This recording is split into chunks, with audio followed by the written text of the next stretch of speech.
class, Miss Lockhart here. Welcome to day one of our 1-point perspective drawing. You'll need a ruler, a pencil, an eraser, a white piece of paper, and a black piece of construction paper or any color construction paper for the next step. So first, let's go ahead and fold our paper in half into what some of us call a hamburger fold or a horizontal fold. And now you have the middle line designated here with this fold mark. Okay, now fold the other way, so you'll end up having 4 parts to your paper, 4 quarters. When you open it up, see there, 4 pieces. This is going to help us with our measuring. Okay, so there's our vertical line and there's our horizontal fold line. In the middle, go ahead and put a dot.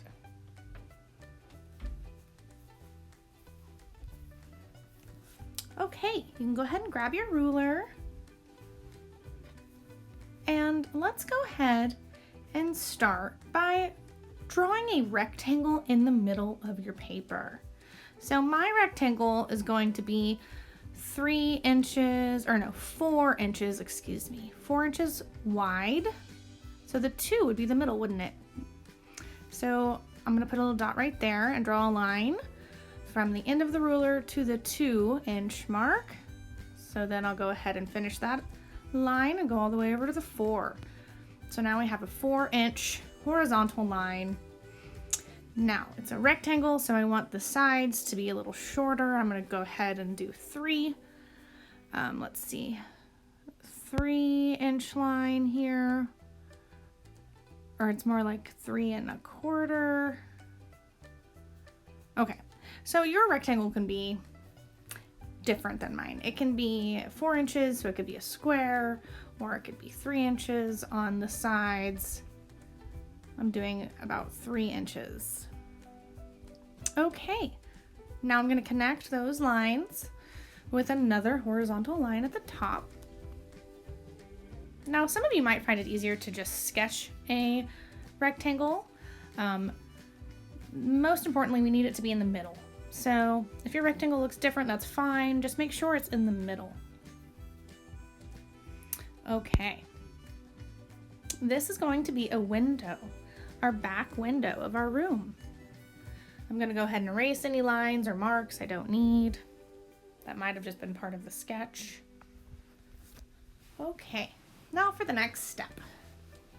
You can go ahead and take your ruler and put it on the bottom right corner of your rectangle, and then meet your ruler to the bottom right corner of the paper. So we'll have a diagonal line from that right corner of the rectangle all the way to the edge, the very right bottom corner of the paper. You'll see.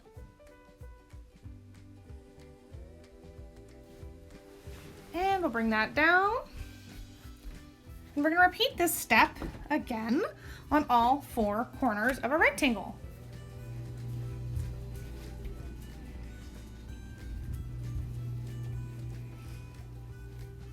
So I'm going to go ahead and do it here on the top corner of my paper and the top corner of the middle rectangle. Connect those points with a diagonal line using the ruler to make the line straight. And then let's go ahead and do it again over here on the left. And then we're going to go ahead and finish it by doing our last diagonal line here, connecting those 2 90-degree angles or corners of the rectangle and then the bottom left side of the page, edge of the page. Okay, there we have it. Great. So you can start to see our perspective of the drawing now, can't you? You can see that there's a room. We have all 4 walls. Actually, we have 5 walls, don't we? Because there's the back wall as well. Now we're going to put windows on not all of the walls, but on the right side first. So let's do a window. Let me show you how. You want to draw a vertical tall line That does not touch the top diagonal. See, there's some space there and there's some space down at the bottom, but it is parallel, which means it goes the same direction and it's almost side by side to the line on the right. So I'm going to repeat that step here on the left, doing another vertical parallel line. And I'm noticing it's about 1 inch from the middle rectangle. So I want to keep the spacing the same. So I'm going to keep it about 1 inch. It's a little bit less than 1 inch, so I'm going to try to keep it the same. Yours may be a different width from the line here, and that's fine. You can change yours, of course, to be a little different. And then draw a vertical line, leaving space at the top and at the bottom so that we can do the rest of our window. Now, we don't want to do a straight parallel line to that bottom diagonal. We actually want this line to come up a little bit so that it's not perfectly parallel. So it doesn't line up perfectly. It's actually a little bit wider on the edge of the paper. See there, it's a wider space than it is over here on the center of the page. So look at this, you can see it now more clearly. It is wider. This little frame that we're making, our window frame, is wider on the edge of the paper. So closest to the outside of the paper, it is wider. So make sure you change your diagonal line so that you see now the frame of the window looks like it is getting closer to us because of the angles that we're creating. And we need to make sure that we don't do a perfectly parallel line to that diagonal, but scoot your ruler up a little bit so that it's wider on the edge of the paper. And then create your line. Now you do want your frames to be as symmetrical as possible, so the left and the right window frame should look pretty similar. So you can always erase and go back. That is the beauty of using a pencil and eraser. If you look now and you're like, ooh, it's a little bit asymmetrical or different on the left and right side, then go ahead and pause the video and spend a few minutes trying to make it look more symmetrical or the same. Now I am ready for the middle back wall window. So you can do a circle, or you can do any shape you want. A square, a rectangle, a triangle, a diamond shape, anything you want. You get to create your own room. Now, I'm going to go with a triangle. So I'm going to do my best to draw a symmetrical triangle. Starting at the top, middle fold line. So I know that's the middle, that's helpful. And then I'm bringing down my diagonal lines on the left and right side. And then connecting them. Notice I did not use a ruler. My lines are a little wiggly. So if you prefer to use a ruler, you can do that for whatever your shape is. And your shape, I would recommend making it a symmetrical shape, so the same on both sides, so not like a fun free-form shape, but a geometric shape. Now I'm going to do a window on the ceiling. Why not? So I did a horizontal line that followed the previous rectangular line, and now I'm doing my 2 diagonal lines, just like I did on the left and the right window. I'm doing it here on the top.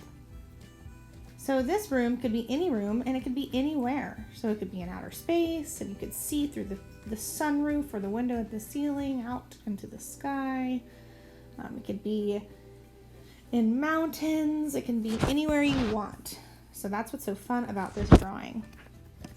Now, the bottom here, the floor, I'm gonna make my floor have some stripes that are horizontal. They could be like wood or tiles. I guess tiles wouldn't just be stripes, they would be tiles. But let's go ahead and just start with some stripes. Now notice something I'm doing here. I am making the width wider with each line I draw horizontally. And that gives the illusion of space, because when things are closer, they're bigger. That includes the floor. So the floorboards are going to be wider or bigger the closer they get to you, or the closer they get to the bottom of the page. And the things that are further away are smaller when they're further away in the distance. That's another element of space. So here we have our floorboards drawn. Now if you want it to be tiles, you can continue this but do it with vertical lines that'll end up kind of being diagonal as they get to the left and right window. But I'm going to keep mine this way for now, and I'm going to go ahead and show you where we're going to cut. These X's are where we're going to cut out the windows so that we have a different color paper in the background. I'm going to use black paper in the background to represent the night sky. So here I am cutting out the windows. It's pretty easy to cut out the right and left side windows because you can just start from the edge of the paper, but it is a little bit harder to cut the middle window. I'll show you a fun trick in just a minute. In the meantime, you can cut out your other windows.